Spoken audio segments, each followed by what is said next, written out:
The cat is kind of out of the bag with AI. The world is about to change in a fundamental way, so you can be part of that change or resist it. Like 50% of all images on Meta right now are AI. 50%. 50% of every image posted to Meta right now is AI. Marty Hungerford is pioneering the use of AI to transform creativity, boost efficiency, and build the agency model of the future. He's the Chief Innovation Officer and founding partner at BRX, and with over 25 years of experience, Marty has led digital and strategy teams for brands like Optus, Medibank, and Australia Post. I think the biggest encouragement, if you don't do it, you're probably not going to have a job, because there will be these young kids who come in, who don't give a fuck about the rules, and they're going to steal as much business as they can, and that's the way the world works. Why are creatives a protected species? No, honestly, like, why does no one shed a tear for developers, but they shed a tear for creatives? Why do you think that is? I think if you look at any of the tools that are out there, they are useless without a person. What is going to happen, though, is that humans are going to become more selectors and editors, and your personal taste is what's going to be really important. I don't accept that it's going to be any less soulless. I don't know what this says. We might have to cut this one out as well. Let's see. But This episode is brought to you by Wix Studio. I would like to welcome my friend, Marty, to the Agency Podcast. Thank you. Welcome. So in your opinion, what defines creativity? Is it the tool itself, or is it the person who's using the tool? It is definitely the person.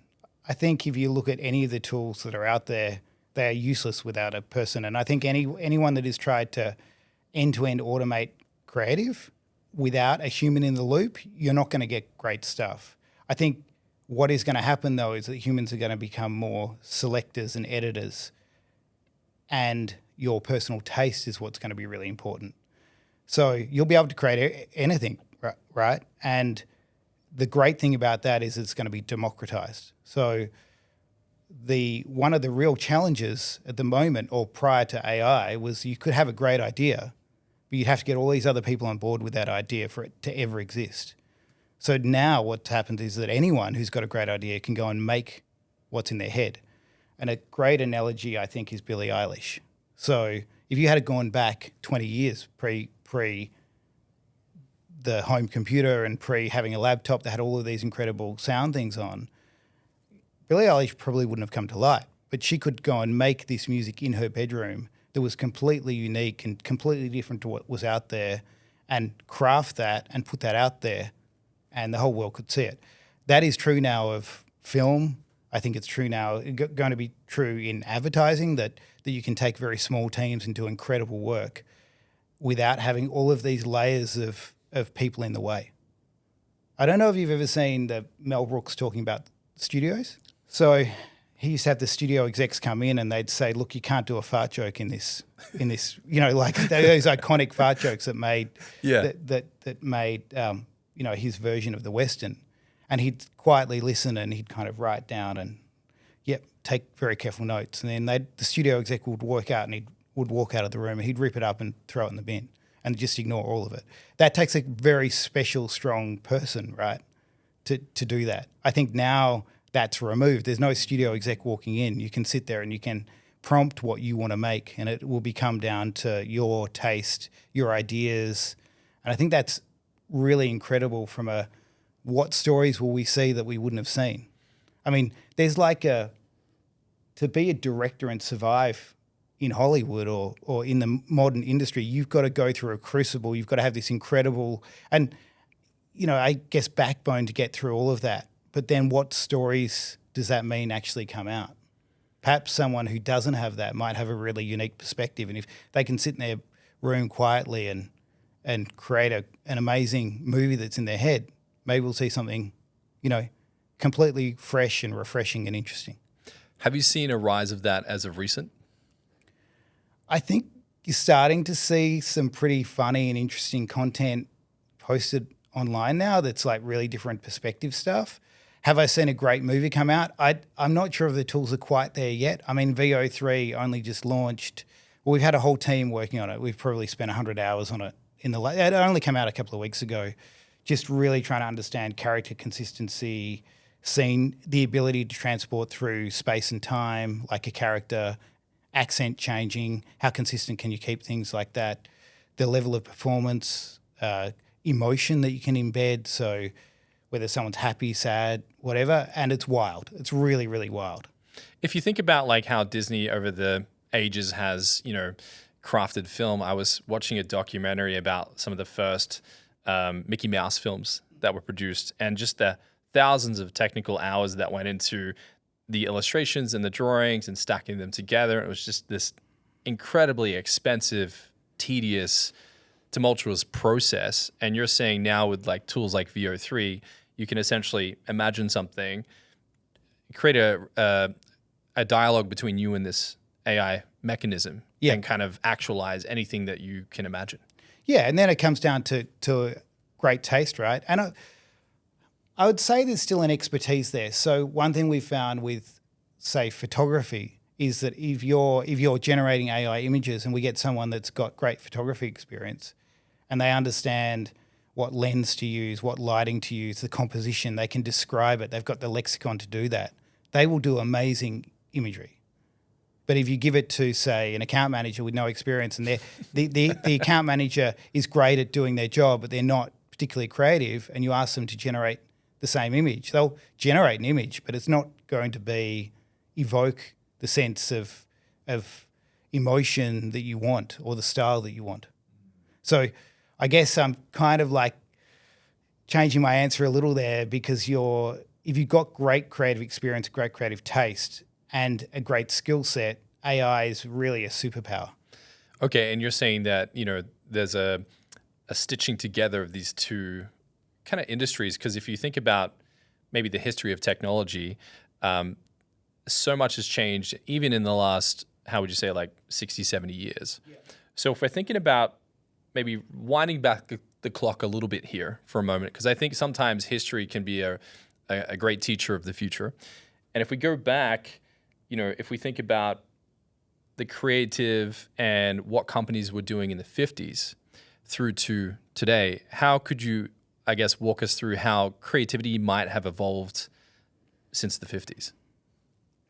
I'm not that old. Well, you look great, man. But I mean, well, traditionally, like the big breakthrough was putting art directors and creatives together, because prior to that, you had an art department and a copywriting department, and they would do the work separately. And this was about like 40s, 50s, 60s? There's a moment in the 50s. Well, there's a moment in that famous VW Think Small ad, right? That was kind of, pre that, all the car ads were kind of the same, right? Like a front 3/4 shot of the car, family around the car, traditional line. There was suddenly a big conceptual leap. And that happened when you started getting art directors and copywriters and putting them together. So they were manufacturing the ad together or imagining the ad together. So prior to that, it was very compartmentalized. Completely. So there would be a copywriter writing the lines that would come through to the art director, who would make the image, put it in, and out it would go. It sounds crazy to think about those two people not meeting and having a conversation about how to market together. So, and there's a thinking, and I think the thinking is fundamentally wrong, that with AI you'll add a technologist into the mix. But I think that's the wrong way to think. I think the right way to think is that your art director and copywriter are going to be using AI. Because there's a big debate right now, and it's about okay, are the creatives the ones learning how to use technology, or are the techno heads the ones learning how to be creative with the technology? I think that the democratization of these tools will mean that there's no technology involved whatsoever. Wow.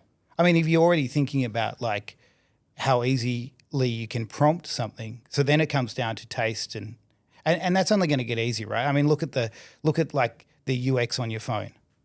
Look at the experience of driving a Tesla compared to driving another car. It's just going to get easier and easier and easier to use these tools. And then it really starts coming down to taste and storytelling and what your ideas are. So what we're experiencing right now, for example, with the prompts and the inputs and the dialogue, this might transit into something more communicative, where you're sitting across from a screen and you're just unpacking what you're thinking. Yeah, I think that's already like that now. And it's happening in live time. Yeah. Right. Yeah. I mean, there's some technical skill still involved in, I guess, learning the tools.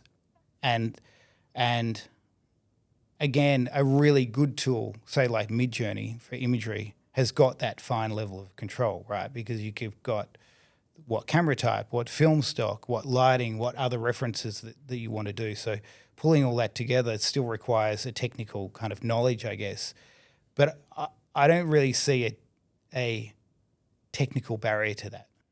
Okay, so the technical barrier is coming down. So if you look at we hired the first creative prompt engineer in Australia, maybe in the world, in our agency. And the reason I selected her was she had no real technical background at all. Her background was she'd been an art director before that, a designer before that. She'd done art school. She'd done jewelry making, oil painting, photography. So I hired her because her range of mediums that she'd worked with and skills that she had, I knew would translate well. So she's got the lexicon to go, I know this style of artist or this style of art that I want to recreate. Like what are the different forms of wood cutting? Like, I don't know. But if you know that and you want to do a wood cutting piece, an image that looks like it's been cut from wood, and Bella's been very good at picking that up. So she has this innate creative knack or talent or taste, if you will, and the lexicon to describe it, the tools on how to take it from her mind and share it with you. Yeah, and then obviously we sent her on a bunch of training courses and really importantly gave her hours and hours and hours and hours to use these different tools. And now I think what I'm noticing is as the new tools come out, she's very fast at picking them up because she's got this knack for doing that. Business owners, if you're stuck using one platform for every project, you're probably stuck in a growth bottleneck. More clients means more hires, which just adds noise and cuts into profits. To break the loop, you need flexible tools that don't stretch your resources. Wix Studio is a smart addition to your business toolkit. Intuitive by design, your team can quickly master the platform and focus on the work that matters the most. Then keep up the momentum with a built-in management tool, a unified dashboard, reusable assets, and a Figma plugin that turns static design into launch-ready websites. With robust native business solutions like bookings, e-commerce, and events, you can take any project at any scale without the added cost of third-party plugins. Plus, Wix Studio is a low-maintenance platform, meaning you can redirect the client budget towards real growth initiatives. Think more value for clients, steady income streams, and stronger relationships. To get started, simply go to wix.com/studio. And you seem to have like such a great knack for understanding, both the commercial side of things as well as the creative side of things, which I admire and appreciate. I'm terribly commercially. My business partner is the commercial one. Okay. I would give away everything for free. Okay. I'd be like, yeah, no worries, we can do that. We'll turn it around in a week. And my business partner's like, that's going to take a month. It's going to be really this is what we need to charge for it. Yeah, so she's the financial brains. And you really relish on the creative exploration side of things. I love making things. And I love helping clients, right? But I'm not necessarily commercially minded. Okay. Yeah. Well, thanks for correcting that, because I think some of the things that you were sharing at an event recently, which I was listening to, I was like, wow, that's such a hot take on how there's an interconnection between creative right now, but then also a radical, commercial outcome, which is what the customer wants at the end of the day. They're looking at creative as a tool to help, garner the means to take their business to the next level or what have you. If you look at the current debate around creative and AI, there's a bit of a debate around AI and the soul, if you will, in creative work, is, potentially debated that it's taking the creative out. So if we go back to when the internet first came out, and you've been through this era where, we went from kind of physical print through to doing things digitally. And I remember seeing some old press around how people said that computers were taking the soul out of creation.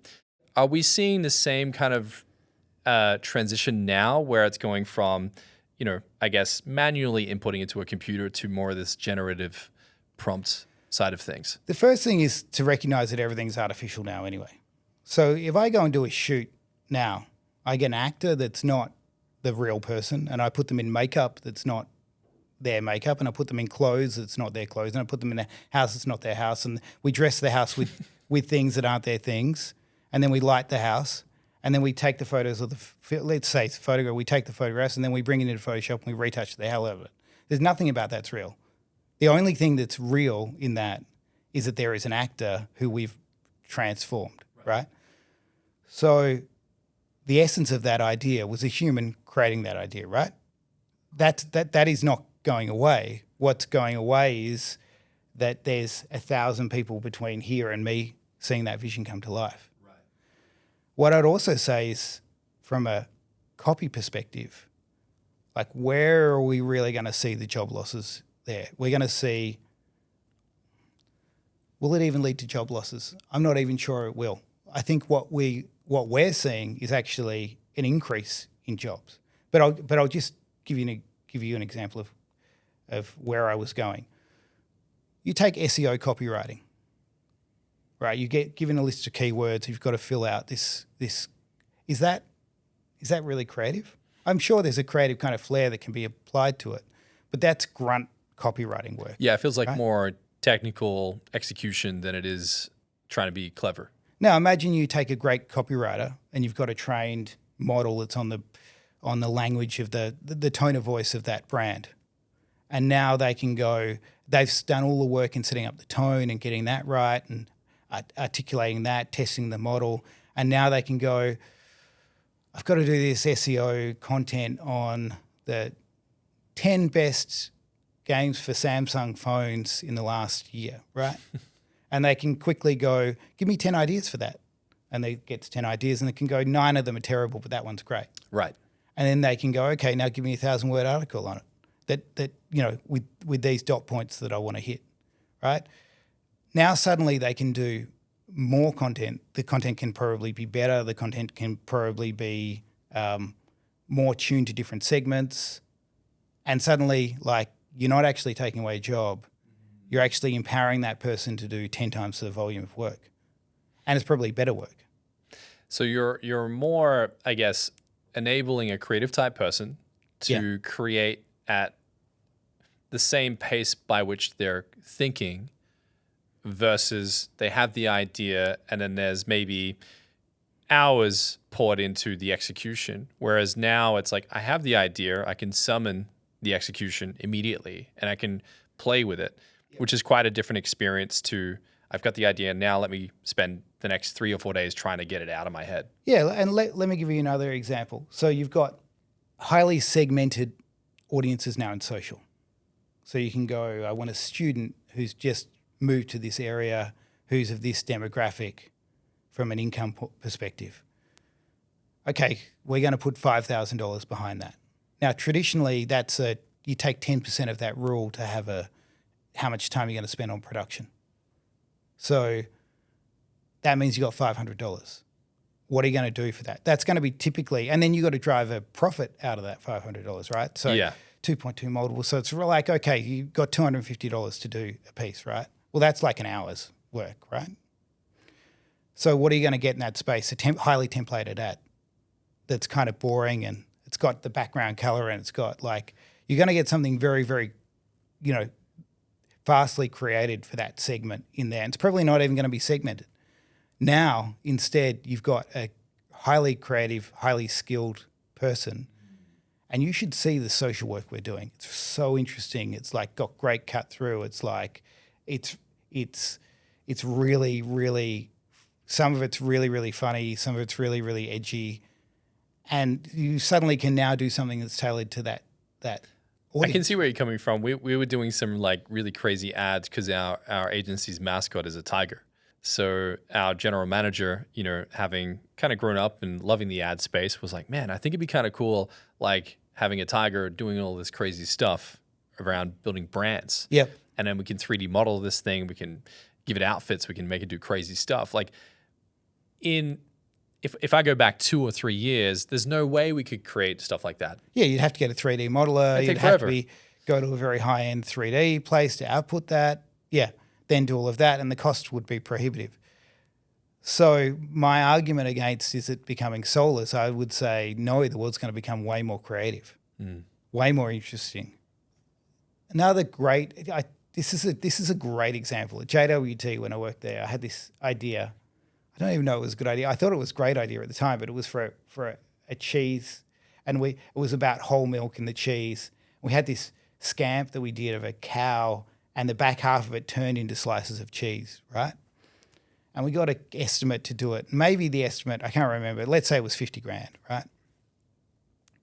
What did the ad end up? The ad ended up what the client could afford, which was a shoot, which was like a block of cheese, right? Yeah, it's like those with memes where it's like like- client's like- expectation, yeah. client's budget. And it was like it would still cost 10 grand to shoot that block of cheese.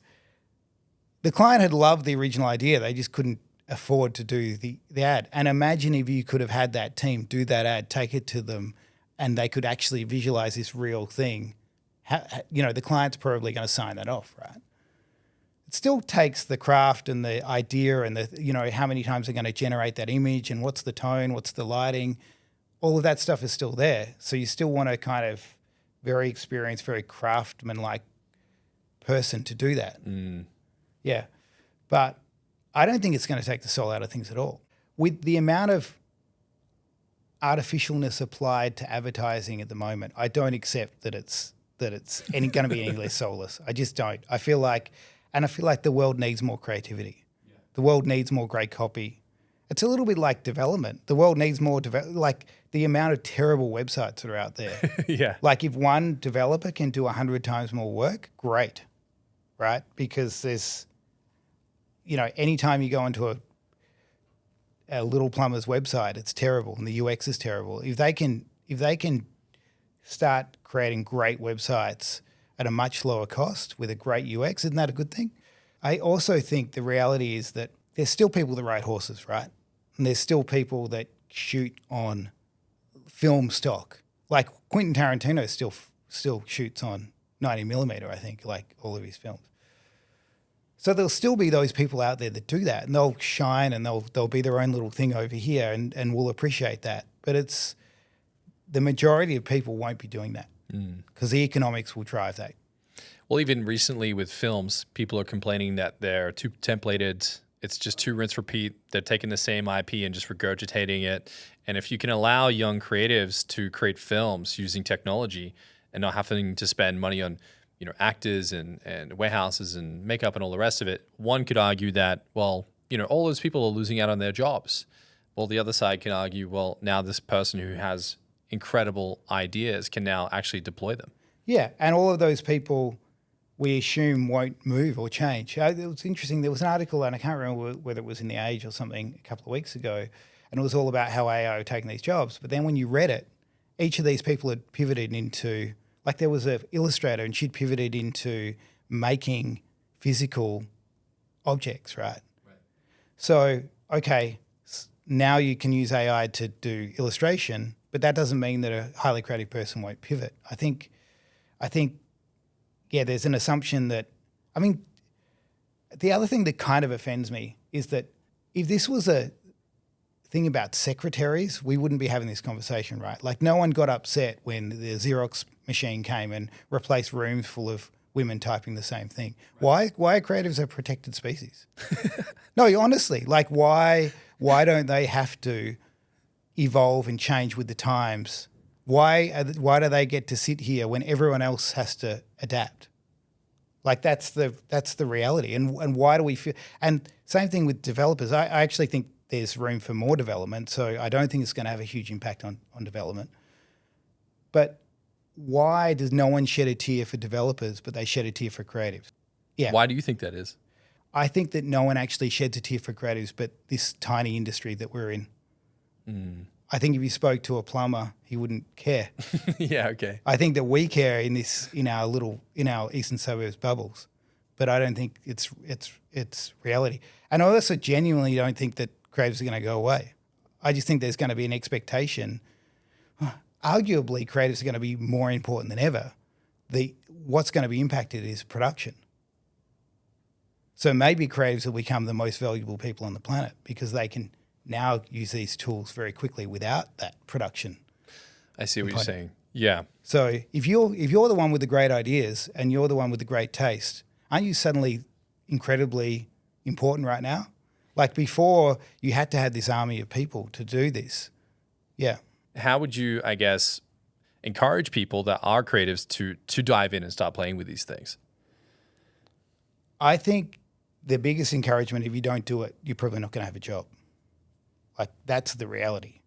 I think it's going to become the expectation that you can use these tools. So I don't know if that's a motive. That's a stick, not a carrot.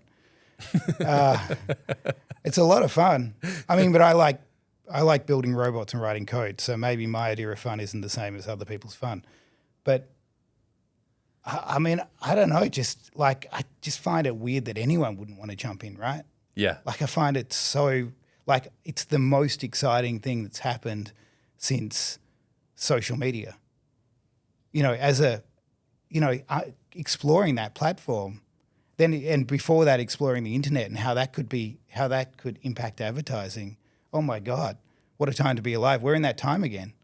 Like the best parts of my career were early internet days where there was no rules, there was no IAB, everyone had their own coding standards. There was no standard sizing in any of the ads. You could do whatever you wanted. I mean, almost to a fault. You could do whatever you wanted, right? Because we had ads that ripped through people's screens and took over the website. And we had all these things and it was the best time to be in that, we were inventing it, right? Okay, well, now there's this new technology. We're literally inventing it. That's the exciting thing that's happening. We're inventing how to use it. We're inventing the user flows. We're seeing what works and what doesn't work. My God, how exciting. Why aren't you thrilled? If you're a creative person, why do you need to be convinced of that? It is truly bizarre to me. And if you think about the soul of creativity, like what even is that? Well, yeah, look at the internet. Look, I mean, isn't the soul of creativity experimentation, getting people to feel an emotion? I mean, at the end of the day, if you're making work with these tools and no one's feeling an emotion, then your work's not going to be effective or cut through. So, I mean, if the work's not showing emotion, I guess it's soulless, but then it's bad work. Go onto Netflix. How many good shows are on Netflix that are created by humans?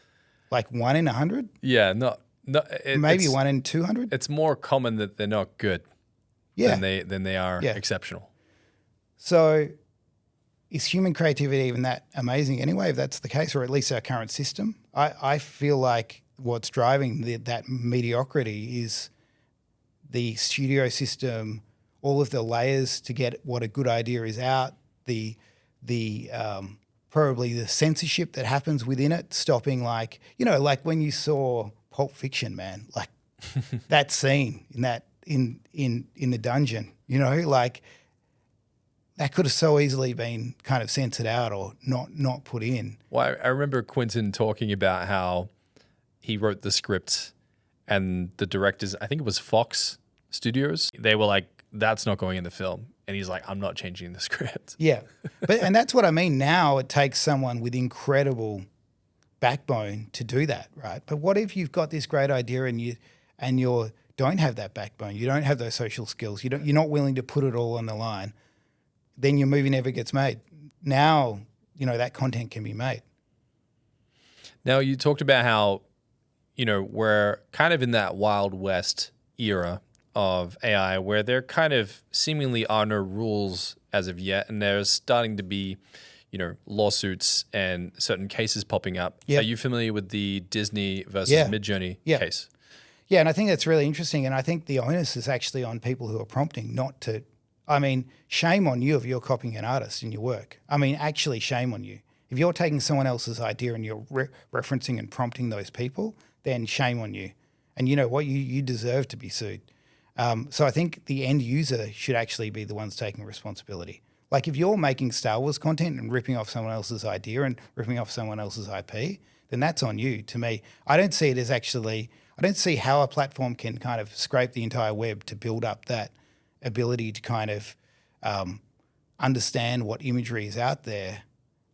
I get maybe they should be putting in place those filters to stop people doing that. But at the end of the day, I see it as an end user responsibility. Like we have very, very strict guidelines. We are not going to prompt an artist. We're not going to refer to an actor. We're not going to, even if there's a particular style that is someone's IP, we're not going to reference that. So, yeah. I think the challenge has been like this technology has rolled out so quickly and so rapidly, and everyone's just piling on and trying to mess with it and play with it, which to your point is like, you know, the fun stage of like kind of anything is possible.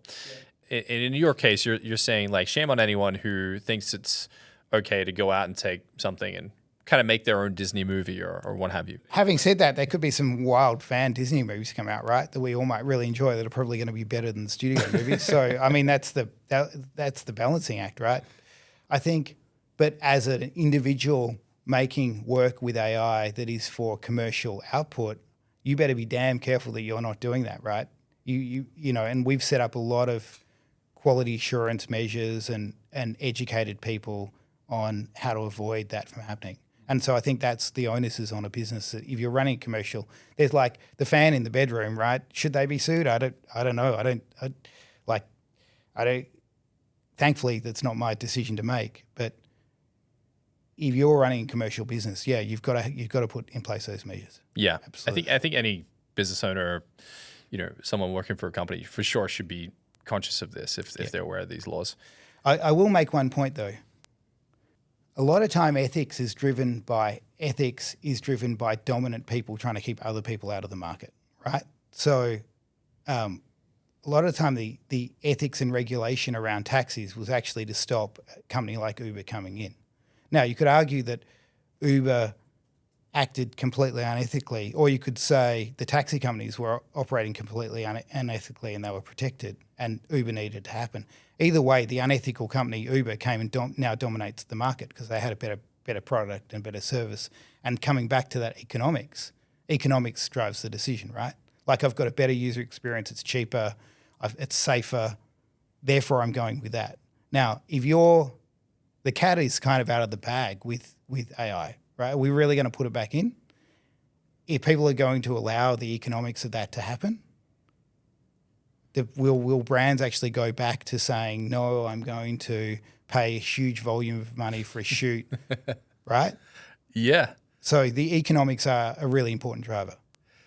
Now, when you talk about the economics around creative, if you think about how creative skills have been revered for centuries, you know, if we go right back to the Sistine Chapel and the beautiful, gorgeous paintings on the ceiling, we admired this because it required a deep amount of skill, talent, time, energy, resources.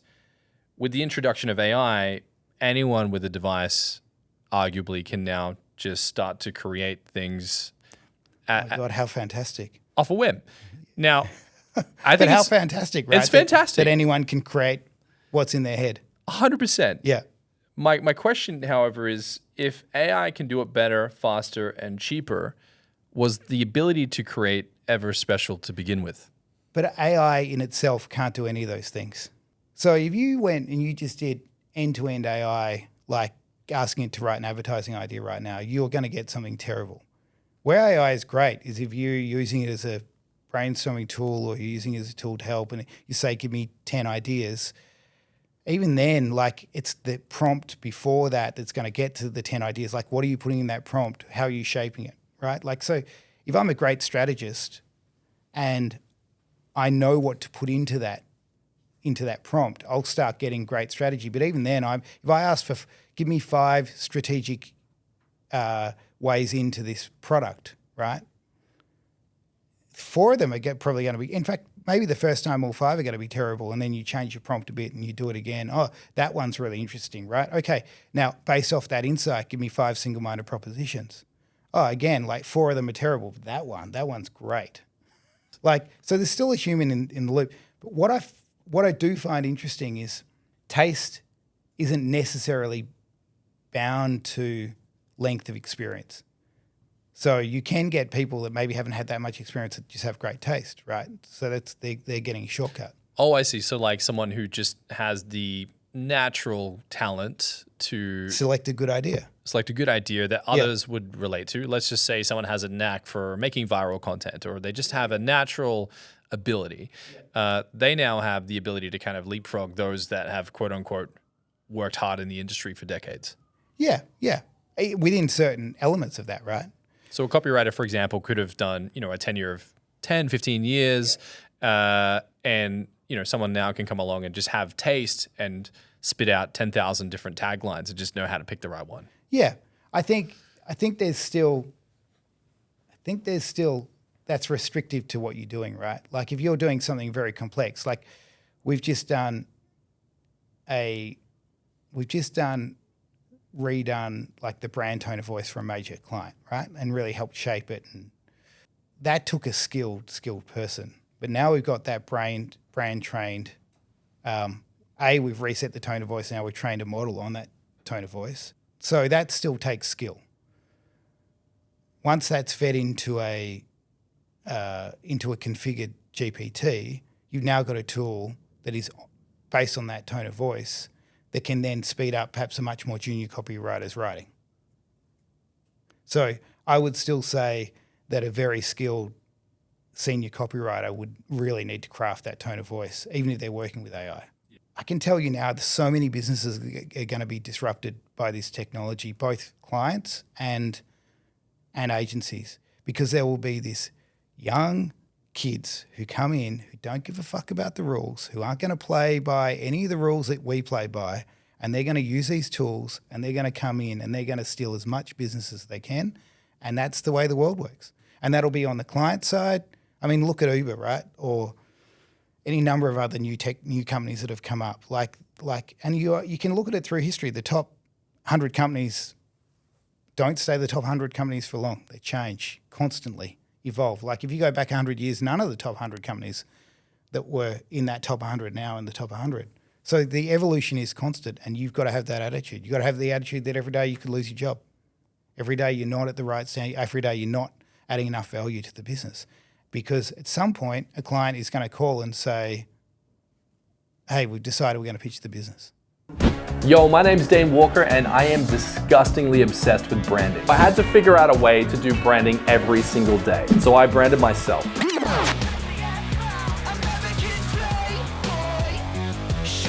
Then I started my agency, Rival.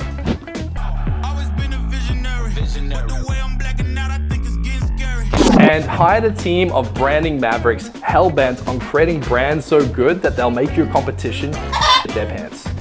So here's the thing, you want your brand to go viral and Rival makes brands go viral.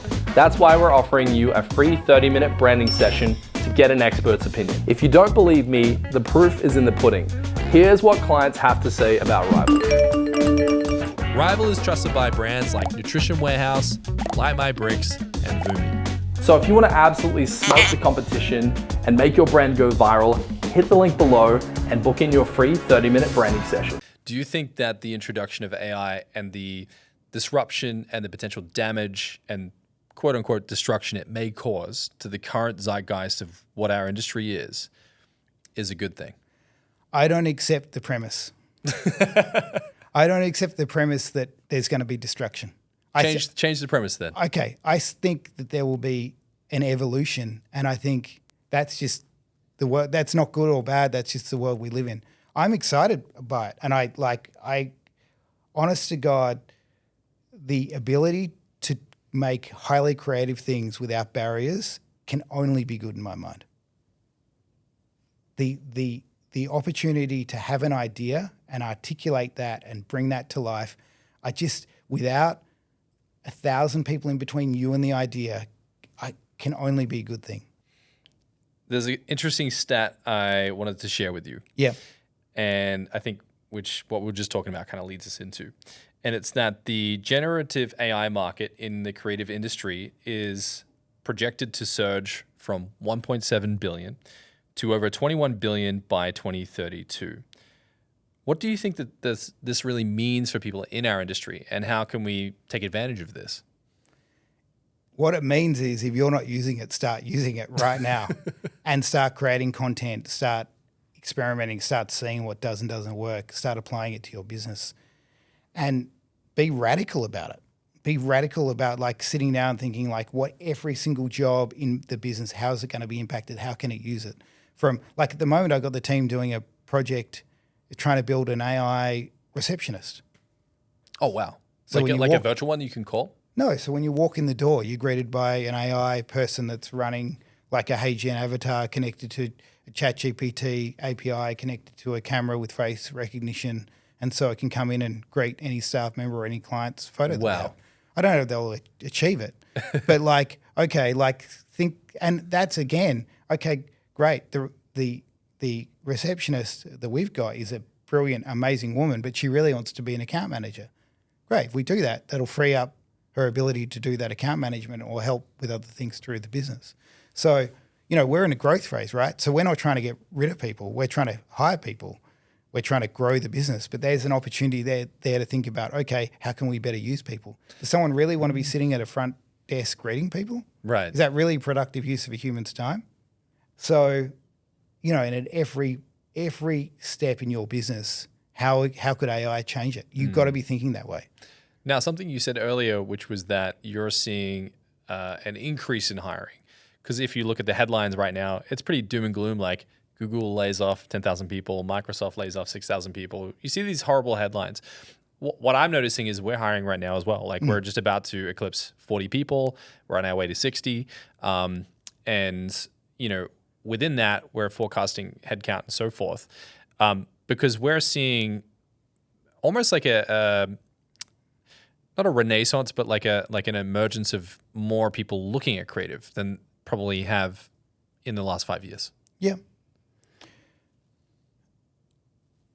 Look, if you're going to stick to your ways and you're not going to adapt, then you're going to end up losing business and you're going to end up losing people. So if you want to embrace this wave, get on board the wave. Why do you think it is that people right now are hiring more people in our space as opposed to laying people off and replacing them with AI? But let's be clear about who's hiring people, right? Independents, companies who are embracing new technology. You're embracing podcasts. Wow. It's like podcasts are booming. So it's like, okay, so you're pivoting and you're embracing that fully and you're even this space, even when we started this going back 18 months ago, the conversation then was like, oh, like everyone's done podcasts, they've been done to death. Like there's no room for anyone else. We've seen the opposite. And I would, again, completely disagree with that premise. As a consumer, I can now pick what I'm interested in, and just the more content on that subject, the better. So if I'm into rocket engines, I can watch so many videos about rocket engines. If I'm one of my sons is into electric bikes, he's just watching and listening to just endless content on that. He can't get enough content. Look, I do think what's interesting is this format is going to probably boom, right? Humans, so how do you actually use humans? If you're using humans in an artificial way that's not real, if you're using humans, as I said, you're taking someone, you're putting them in a situation that's not really them and you're dressing it and all of that kind of stuff, I think that is going to become less and less of a thing when you can do that with AI. When you're actually interested in authentic human stories that have to be told, I think that's probably going to boom in counter to that content. But if your constructs are completely artificial anyway, it's like, then it's not really human performance to begin with in a way. I've seen this and I've experienced this myself where I'm looking at a specific subject matter on YouTube and there's a lot of like AI voiceover videos that are coming out on YouTube. I find that I'm far less interested in them, even though they're enunciating perfectly and the copywriting is articulate and everything is really precise. I far more enjoy someone who's just off the rails riffing on a topic that's imperfect and has a real human being behind it then, and this might not be the case for everyone, but I immediately jump off those AI-led videos. Yeah. It's what happens when you can't tell the difference? Is it unethical for AI interaction to not announce that it's AI, or an image on a social platform to not have a tag that you're not looking at a real person? So I went to the MetaFest recently, and they had someone very senior speaking from, I can't remember his name, speaking from Meta. 50% of all images on Meta right now are AI. 50%? 50% of every image posted to Meta right now is AI. You're kidding? No. Because when I go through my feed, It to me, and I don't know if this is because it's my algorithm, but it Yeah. seems like maybe 10%. Well, this was according to Meta. Mind you, they were promoting their AI products. So that's what he set up on stage. Yeah. And is that consisting of both video and imagery? I think the way he said it sounded like it was stills. Okay. But when you then say that, when you understand that, let's say it is 10%.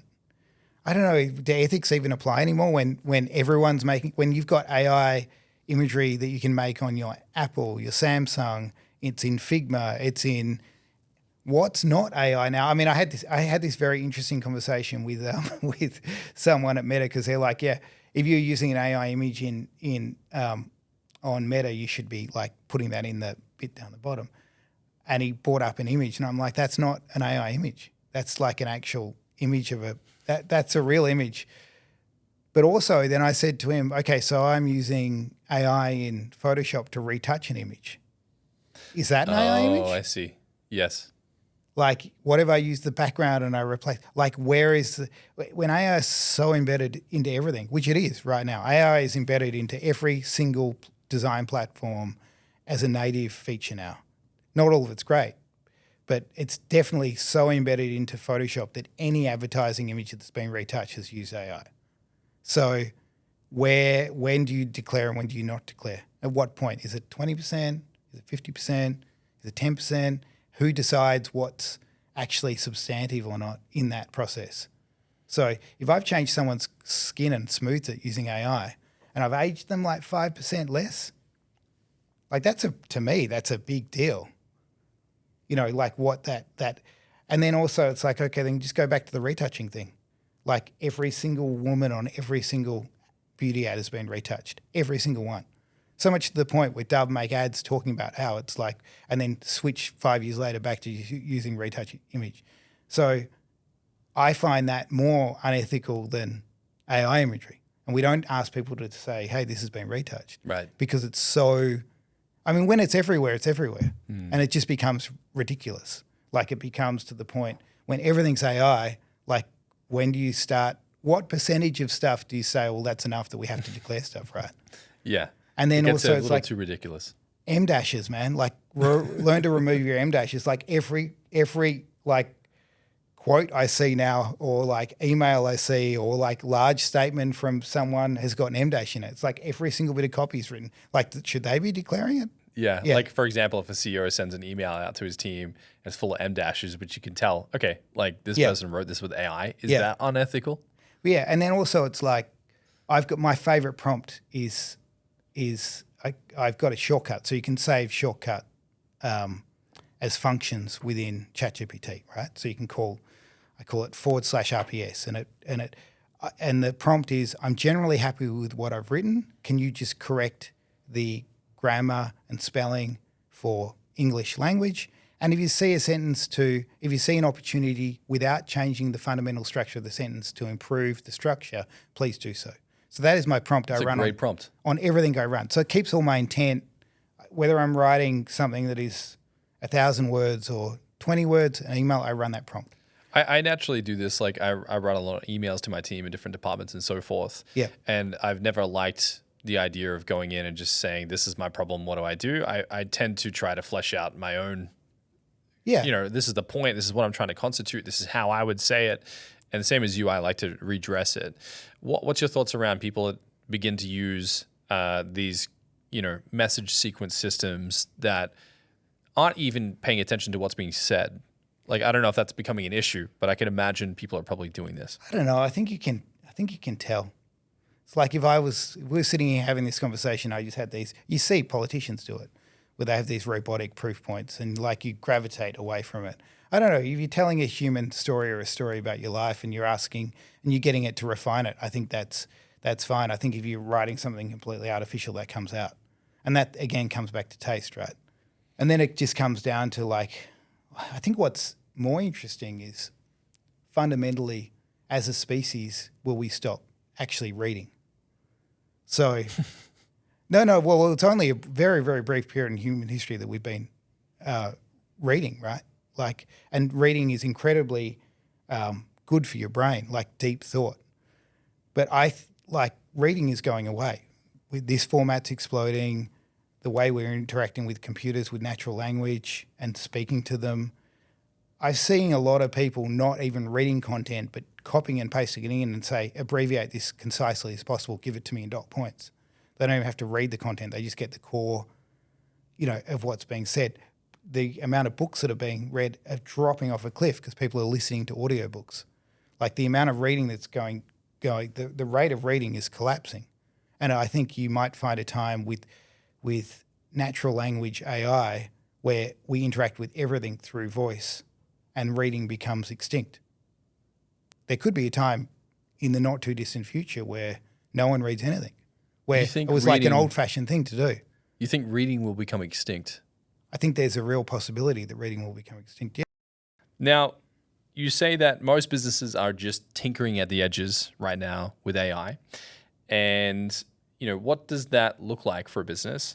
And what might be a better or more sufficient response for people right now that are at the helm as a CEO, trying to figure out how to make their company evolve to take place into the new generation of business? I think you should start with the premise that if you don't engage with AI in a massive way, your business is not going to exist. I think you should start with that premise. And I think, therefore, you should look at not doing some little experiment over here. I mean, that's the advice I hear a lot of people say, "Oh, do this one experiment, get comfortable with it." I don't think you'll move quick enough. And so 2.5 years ago, when Bridget, myself, with the backing of Ted, decided to start BRX, we did it over a call. We were both walking our dogs and we were like, we both started to see all this ChatGPT stuff pop up and started seeing like more stuff from early generative image engines like Midjourney pop up, and we're like, this is going to come. It's going to come fast. And if we don't do something radical, we are going to be screwed. And so like literally look at every role in your business and understand that you are going to need to either replace that role and get that person to do something else, or you are going to need to radically improve how that person works using AI. And I think if you don't, like I said, some young business comes up that doesn't give a fuck and doesn't follow the rules. It's just going to come and take all the business.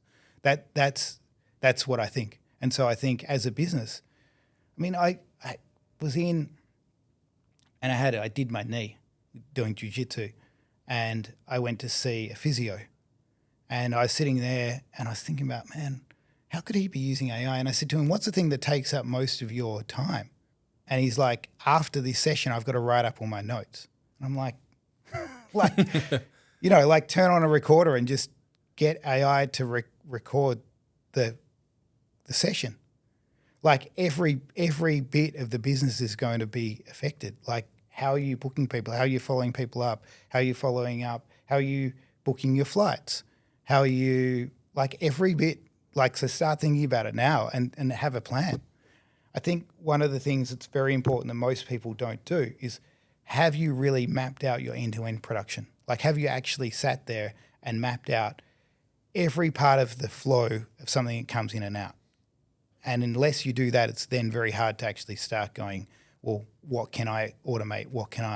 Because it's also not just AI, it's automation, right? It's like there's so many automation programs out there that connect different APIs and make things happen that are no-code solutions.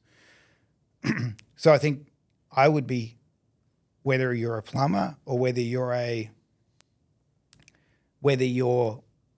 I don't know, making shoes that you're selling on Etsy, right? Like what is from the first inquiry through to the follow-up, like write it down and go, okay, I have an expectation that every single bit of this is going to be impacted by AI. What is it? Then probably prioritize by what's going to be easiest to pull off and what's going to have the biggest impact. There's when you're doing test and learn, there's a scoring system called the ICE methodology, impact, confidence, effort. So you could very easily take every step in the process and go, I'm going to put an ICE score against this. What's the impact this is likely to have? Give it a score out of 10. What is the confidence I can pull this off? Give that a score out of 10. What is the effort, or how easy is this going to be? Give that a score out of 10. Rank it and go, okay, the score 28, I'm going to do that first, and then just do it. But I think if you're not thinking about it, it's almost like, I almost feel like it's too late. If you haven't acted, it's like like there'll be some other business out there winning work right now. So, and I think unfortunately where a lot of advertising has been really scarred by is, well, two things. The FTE model, so the full-time employee model, and the head hours based costing, because there is zero incentive in that model to drive innovation. It's like a handcuff. Now we didn't take that approach, because we took the approach of, if we're not going to do this, someone else will, and we can do 3 times the amount of work for our client. So we may not grow our team on this client for doing this work, but we're going to go in and demonstrate we can not only do this, but 5 other things. So that's been our approach. If you've got a big organisation and all of your systems and processes, it used to be that there's these holding groups and they come in, they buy agencies, they buy 10 agencies. And the way they make their money is by mandating the software, mandating the systems, mandating the process. And so there's economies of scale. Everyone then has this same system and process. Everyone uses the same software for their accounting. Everyone uses for time management. It's all standardised and set. Okay, Midjourney comes in. Oh, it's got to go through a procurement process before all the agencies can use it. By the time you've actually adapted to that, runways come in. Now VO3s come in. Now the holding company system is like a pair of handcuffs. Like it's a literal pair of handcuffs on software and innovation. Couple that with the fact that you've got a model that is head hours driven, and that is the second set of handcuffs. And so you've got companies that can't, even though you speak to some of the people in them and they're like, oh my God, I'd love to be doing this. And at home, I'm experimenting and doing all these things, but I can't do it for my clients and I can't do it for within the organisation. They're literally handcuffed out of it. And interestingly, client side, it's a similar thing. So there is this unique opportunity for like our business, which is like, okay, we're independent. We've gone all in. We're adapting this new technology quickly. We can do this work for you when your internal teams can't. So that's interesting. So that's the one big kind of handcuff on it. The second thing is that it's been an absolute terrible, terrible thing is the award industry within advertising. And where awards used to be this cherry on top of a campaign, it is now the lifeblood of so many agencies and the desire to win these awards. And where it went from being, like I said, a cherry on top, it's now the cake that people are trying to achieve. Now, the problem with that is you've got fundamentally throwaway creative, because you're trying to do ideas that are novel and highly innovative for a moment in time. What you're not trying to do is go, okay, I'm delivering end-to-end advertising. How am I going to innovate to drive efficiency in that model so I can do more work? Or how am I going to... And look, the other fundamental thing is when I left the industry, so to speak, and I went to work for TED, and I learned more in 6 months than I had in 15 years before I went to work for TED. Because TED believed in a methodology behind advertising that things like builds attribution, builds mental availability, all of those things that when you start doing novel things, it comes about the novelty, not about okay, how do I build this brand over time? Like the best ad that's ever been done for McDonald's, you're on a freeway, big red ad, and it says McDonald's in 5Ks. And I turn off the road and I go and get McDonald's. And the only way you can do that is by absolute brutal consistency over time. So you see your M and your red and you're consistent for even a 4-year-old child on a rainy day with fog can see the blurry colors combined on the side of the road and recognize immediately what it is. Now, it's easy for me to go and I'm going to do some super novel thing with the M's now, right?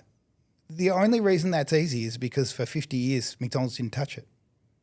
So now I can come along and I can do some fun idea that's going to win awards at Cannes, right? Because I've fucked with the M. But the true creative like heroes are the people that didn't touch that for 50 years, that allowed you to come and do something fun, that the symbol's so recognizable that you can do this fun thing with the M that, you know, like it's still salient in your mind. And I think that's the real shame of the advertising industry, that you've got every young creative when you go through award school, and I've taught award school, is all the ideas are novel, all the ideas are going to win at Cannes, you know, like the desire is to get that's the first people's experience with advertising agents. First creative, it's not, okay, guys, fundamentally, how are we going to build a brand over time? Right. And it's also not, hey, you're not doing art here, right? Now there's some people, and look, good on them, right? There's certain agencies that they do art, right? And that's how they stand out. But when everyone's trying to do that and no one's trying to go, actually, we're here to sell a product. We are here to sell a product and get the most amount of people to engage with that ad and buy the product, and conversely do that for the lowest possible price for a client, then that should be the majority of the industry. That's what we should be being trained on, and that's not happening. What's happening is you've got every single person over here trying to do something novel and exciting and fun that's all throwaway, and not the majority of people trying to do, how am I going to do what that CEO wants, which is the same product. No, that you're not going to do the same product in the same timeline for the same cost. Like, that mindset hasn't been taught to people. So, and you know, like that's what we're doing. Now, if you were to say, hypothetically, to your point now, like, let's say you could go right back to ground zero with the knowledge you now have. Yep.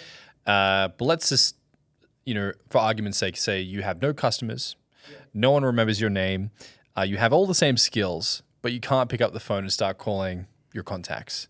And if you had to recreate an agency today from scratch and build that into 2030, what would that look like? I would do what we are doing now, which is use every available tool and be agile, not be constrained. Certainly not. I mean, I've seen some, oh my God, it's like people doing major partnerships with large software companies and handcuffing themselves to that. I would not do any of that stuff. I would be using the latest tools, being willing to, I mean, the rate of technological change that's happening is so fast and so great. I mean, it really is like nothing. I don't think anyone's ever seen it before. The features that are coming out, like 1 week, it's like this tool is the best. The next week, this tool is the best. The next week is this. So I would be being totally agile. I would be willing to change. I would be investing those things, and I'd be just like getting stuck in, really. Now, as far as the types of people you would try to hire, what would you start to look for your team, for talent? What kind of skill sets, what kind of mindset, what kind of, I guess, natural knack would you be trying to bring into your team's culture? Again, I mean, I'm referencing what we're doing now. It's really interesting because we've got some very people that you would not think.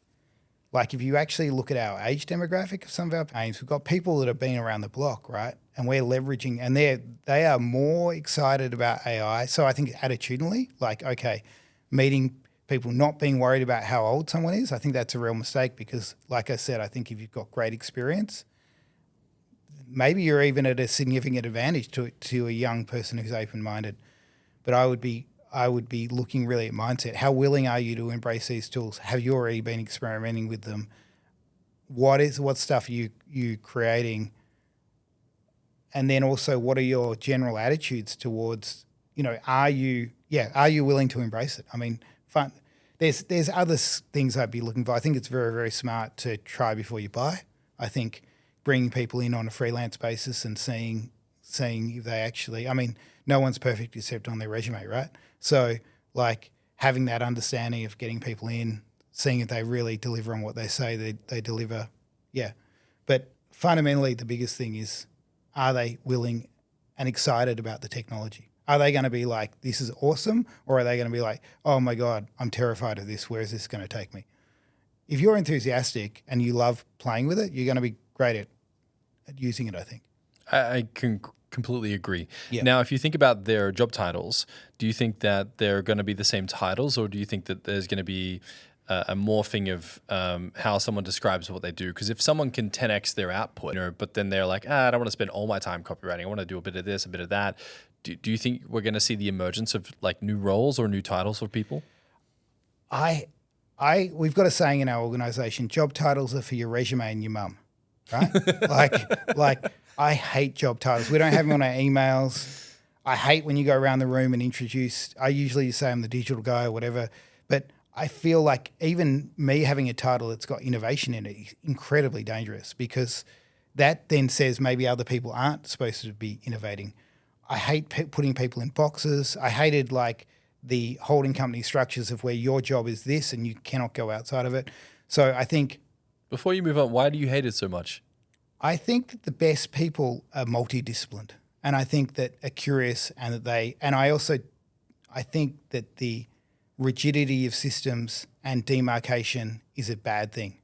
So I think if you've got I'm actually amazed that any big organisation can function, right? Like even like we're at 75 people probably doing what 150 people would do in a big organisation. And I even worry sometimes that we're too big. Like if you take 20 great people, oh my God, the things they can do, how much innovation they can do, how much innovation they can bring.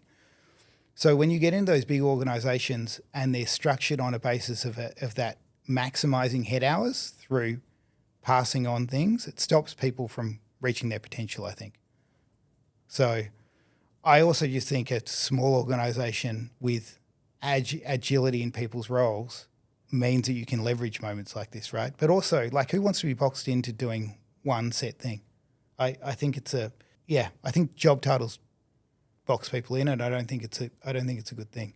I mean, look, certain people, I guess, like that. They like that they like craft and they like doing that one role that doesn't change, but that then exposes you to, like I said, I mean, look at the technology change in my career.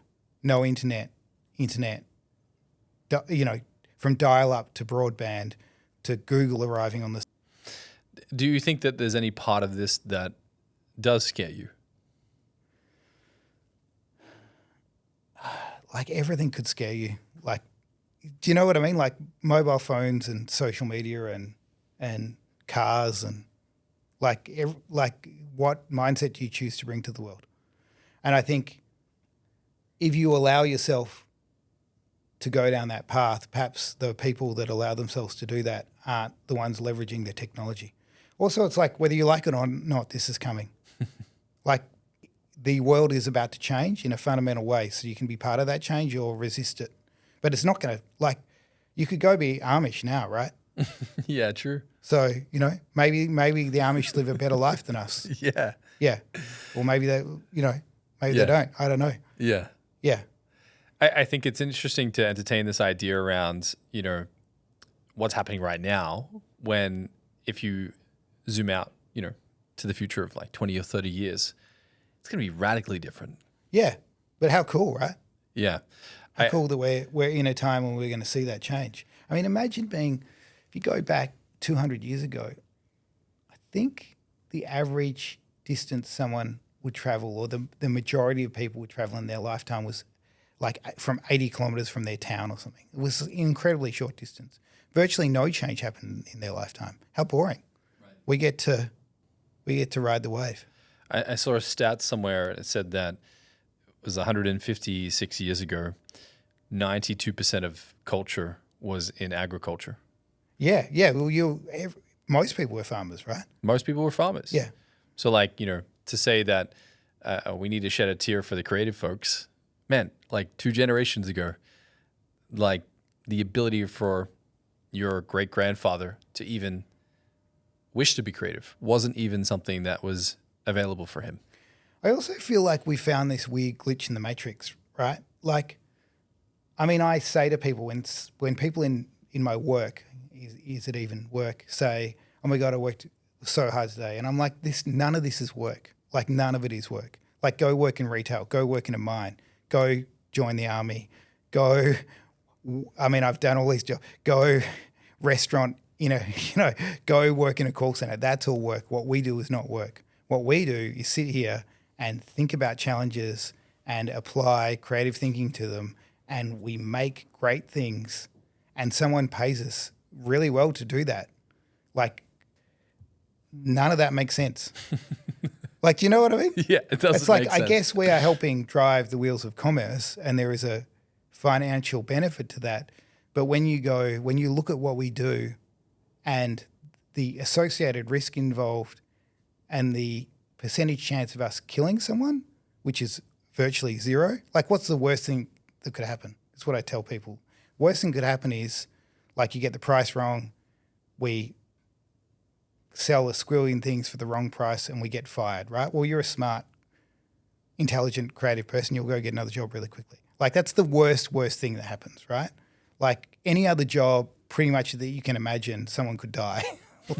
And yet we're paid a ridiculous amount of money comparative to what a teacher's paid, etc. I agree. We're not here saving lives. Yeah. Yeah. So we found a glitch in the matrix to be able to get paid to do this amazing job. And I don't know, maybe it's not that surprising that the matrix is figuring out a way to close the glitch. I don't know. Yeah. Do you think that if we're looking at careers as we know them, jobs as we know them over the next, let's say 5 years to 10 years, what, in your mind are going to be the things that are most difficult for AI to replicate? I think potentially, what I thought was, because you know how there's that curve with technology, right? Like if you look at full self-driving, it's like, first of all, what's the saying? It's like the first 90% takes 90% of the effort, the last 10% takes 90% of the effort. Have you heard that before? No. No. So it's like, particularly with like very intelligent systems, it's really easy to get to a certain stage and then it becomes exponentially difficult. And I thought that we potentially wouldn't get there with human performance. Like I thought maybe there's runway, and I thought maybe we'll never quite see an AI generated person talking that we really can't tell the difference. I kind of thought that. I thought maybe we'll see this incremental thing. And then VO3 came out like 2 weeks after I had that thought, right? Yeah.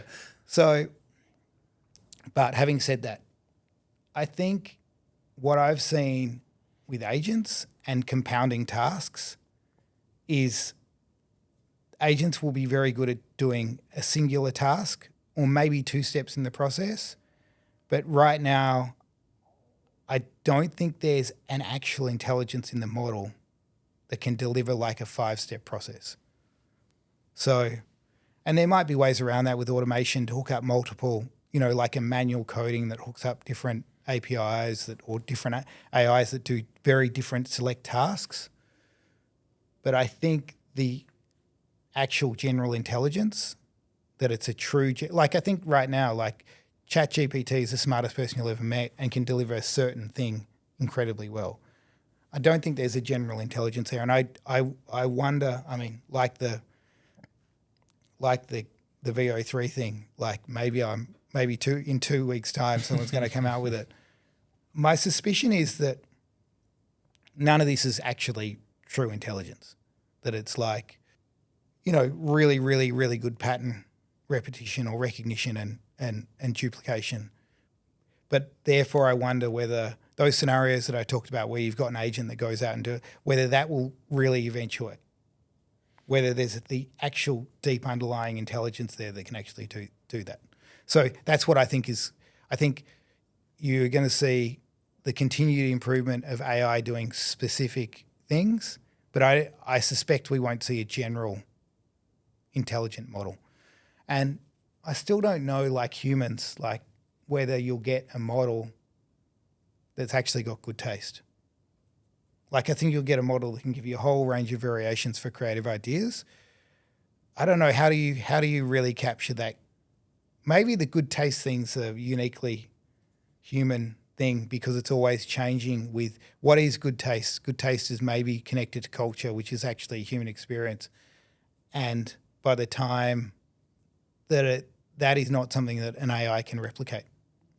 I don't know. I hope that's true. I hope there's always humans there in the loop. I love what you're saying there about the human taste component and general intelligence. I'm trying to understand everything I can from both sides.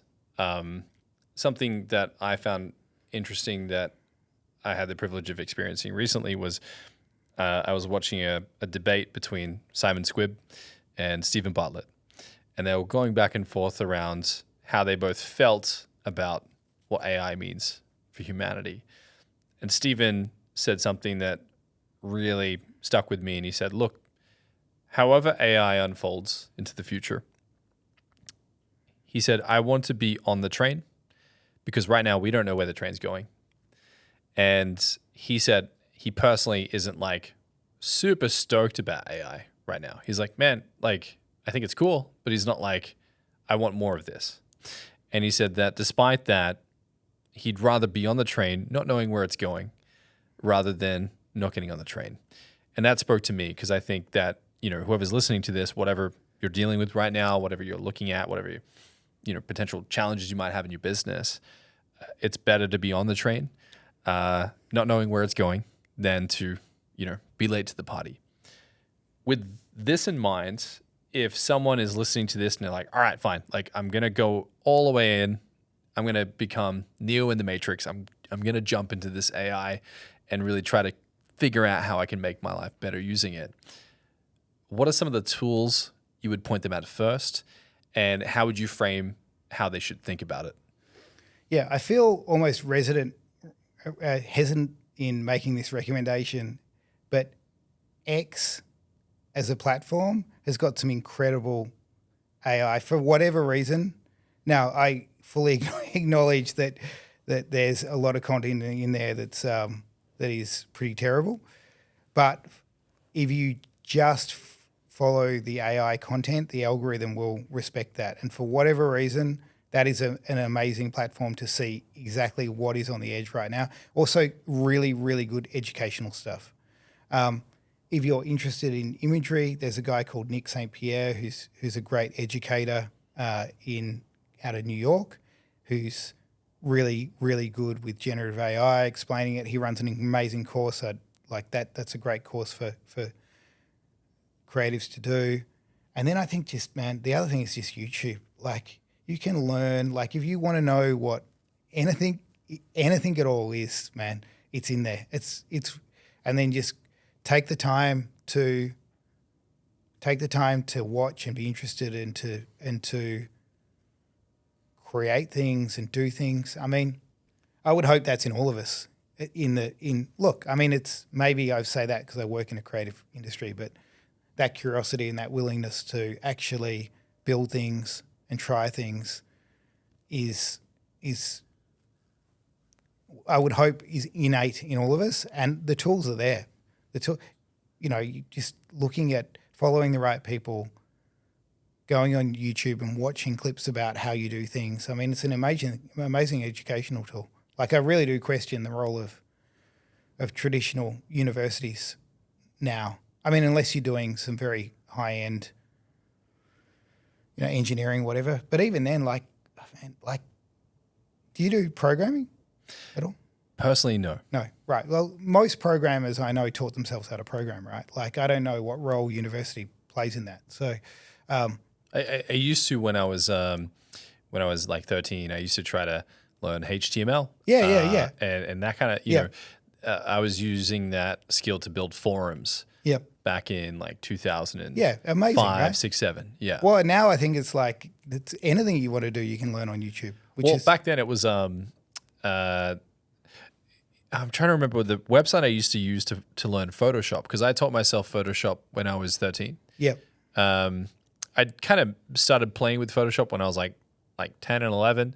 But I was like, I'm going to really try to figure this out. And I think it was like pixeltolife.com or something. And people used to upload screenshots of their computers step by step. So like step 1, open Photoshop. Step 2, click file. And it was like a photo/blog. And I remember being 13 on my Windows 95 PC on dial-up, scrolling through these pages and trying to teach myself. And it was a really slow, painful process. Because back then we didn't have like YouTube. I couldn't just type a tutorial in. Yeah. Well, also now ChatGPT, right? Like, ChatGPT can actually educate you so much. I mean, it can sometimes tell you the wrong thing that can lead to some explosions on a circuit board. But it is a pretty powerful tool. Yeah. Do you have any other creatives or teachers that you like to listen to when it comes to AI? I generally don't follow I follow the topic, Okay. if that makes sense. Yes. So if there's a topic that I'm interested in, I follow that. What are the topics you're mainly focused on right now? Video, right? Really looking at what the different video platforms can do. I think that to me right now is it's so hard to keep up. I saw one today, I forgot the name, but I like you pin it as soon as you see it and then you go back and you watch.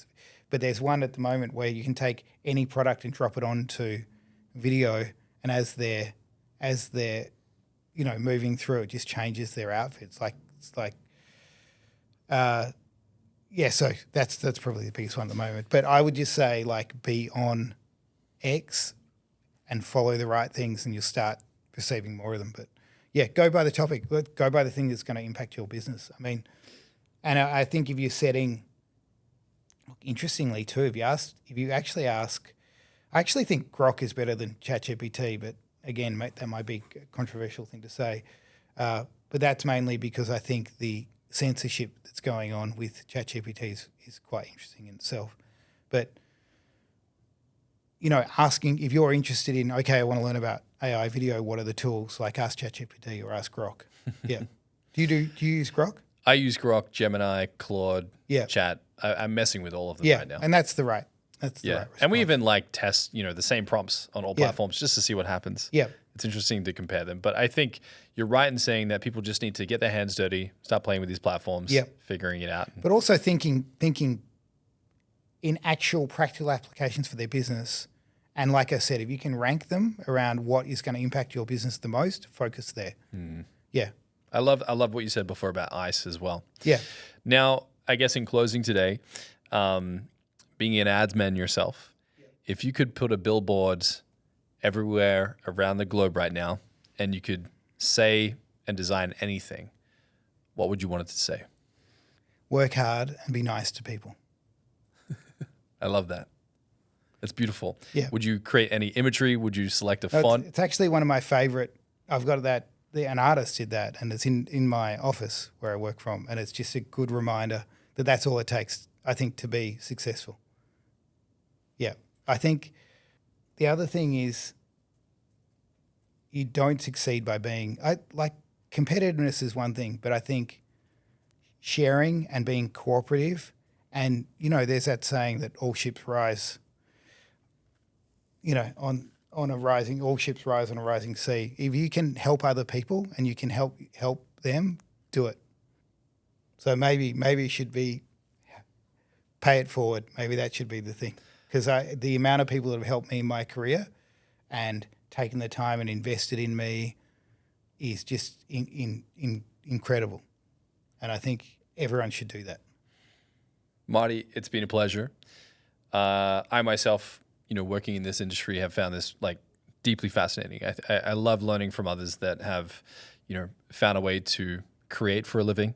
And like you said, it's a weird glitch in the matrix that we get to do this. Yeah. But it's been a pleasure, man. And I would certainly love to have you back. And this has been a really insightful and fun conversation. And I just appreciate you just really kind of unpacking your entire opinion and sharing your thoughts today. It's been a ton of fun. On here, thank you so much for having me. And yeah, it's been really cool. It's been a good chat.